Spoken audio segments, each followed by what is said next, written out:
Hey YouTube! So, I was in the middle of doing my Friday afternoon hair care routine when I thought, wow, I should really pass this information on because it's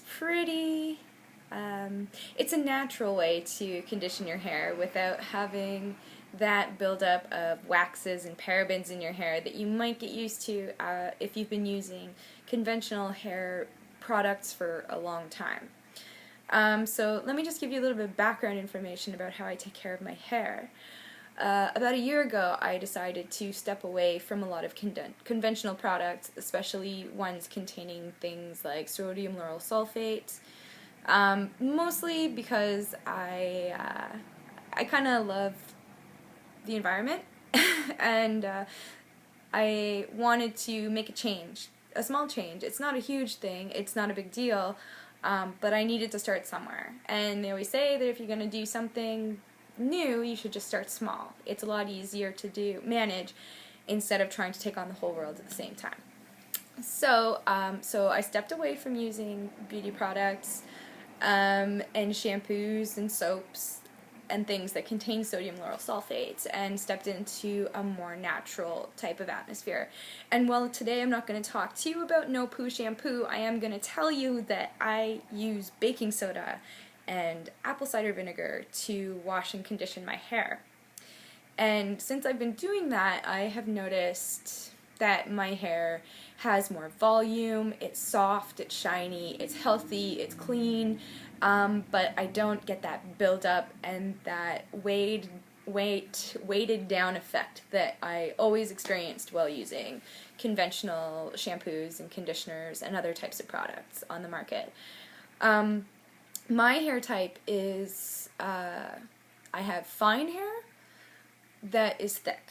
So I have a lot of hair, but it's very fine. And what I found with those products was that I never had volume. My hair was so flat. It was always just kind of like plastered to the sides of my head. But I don't get that anymore with the baking soda. It's kind of amazing. But I'll make another video about that on another day. Today I'm talking to you specifically about natural conditioning treatments that you can try yourself at home anytime. So basically what I use for my hair is jojoba oil. Here it is here. Jojoba oil. This is natural oil. It comes from, I think jojoba is a nut. Don't quote me on that. But this is a cold pressed oil that has natural vitamin E in it and can also be used on your skin. So if you have very sensitive skin and can't use any moisturizers on the market, you can also use this instead. I for a long time used this on my face and only this on my face. It's pretty good stuff. This bottle has lasted quite a long time. But anyways, I'm digressing. Let's get back to the topic. So, oiling your hair. You want to do this a couple of hours before you're going to have a shower, just because your hair is going to be greasy. I'm not going to lie to you, like, you're going to have oil in your hair. And it's not your oil, it's a different type of oil. Anyways, moving forward. So in order to do this, what you're going to need is an oil. You don't have to use jojoba oil. You can use your olive oil from your kitchen. Is also very good. It's got lots of vitamin E in it. I think it also has some other benefiting vitamins in it that can be good for your skin and your hair. You can use almond oil, anything that you can, any oil basically. Maybe not things like,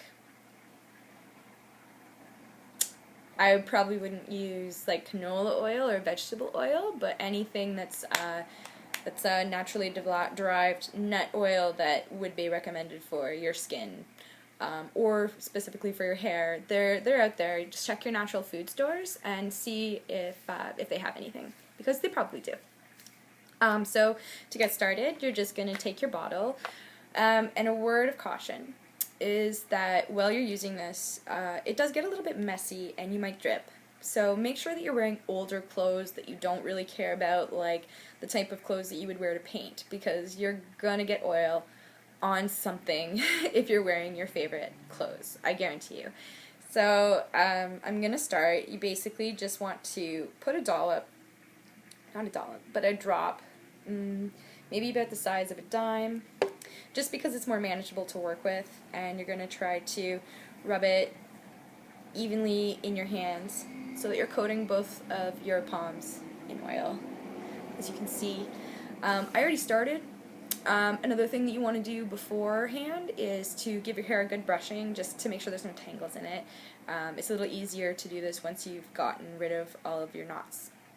So you're just going to try to, you're not even going to try, you're just going to do it. You're going to rub it through your hair, trying to distribute the oil as evenly as possible, focusing more on the ends because that's where you're going to see most of the damage and most of the dryness in your hair. So just make sure to really saturate the ends of your hair because you're probably going to absorb most of it through the ends anyway because they are the driest spots.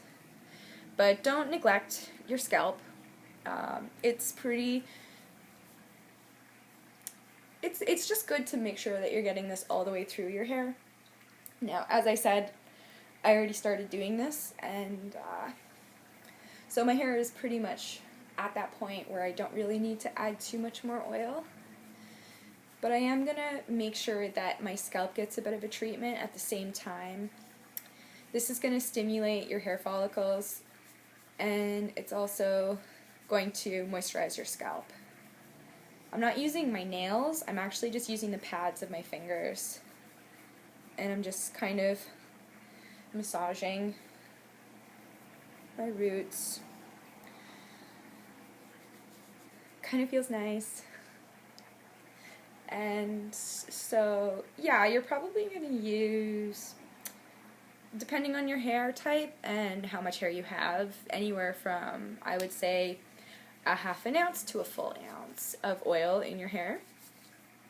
So basically at this point, all I would do is just, I'm just going to braid it and wear it that way for a while before I wash it out. And then what you'll notice after you wash your hair is that it's softer, silkier, probably a little bit more manageable too. If you come up with the problem that you wash your hair once and it still feels a little bit greasy, possibly you might have put a bit too much oil in. You don't want it to be dripping out of your hair. That's not what you're going for. You're just looking to make sure that each of your strands is coated. This is kind of the consistency you're looking for, but not much more than that. When it can stand up on its own, you've got enough on there. And then, what was I saying? Yeah, just don't overcoat it. But if you do overcoat it and you find that after you wash your hair the first time it's too greasy, just give it a second shampoo while you're in the shower. And after the second shampoo, you should be A-okay. So that is my natural hair conditioning beauty tip for you all today. And enjoy the rest of your evening. Happy surfing. I'll see you next time.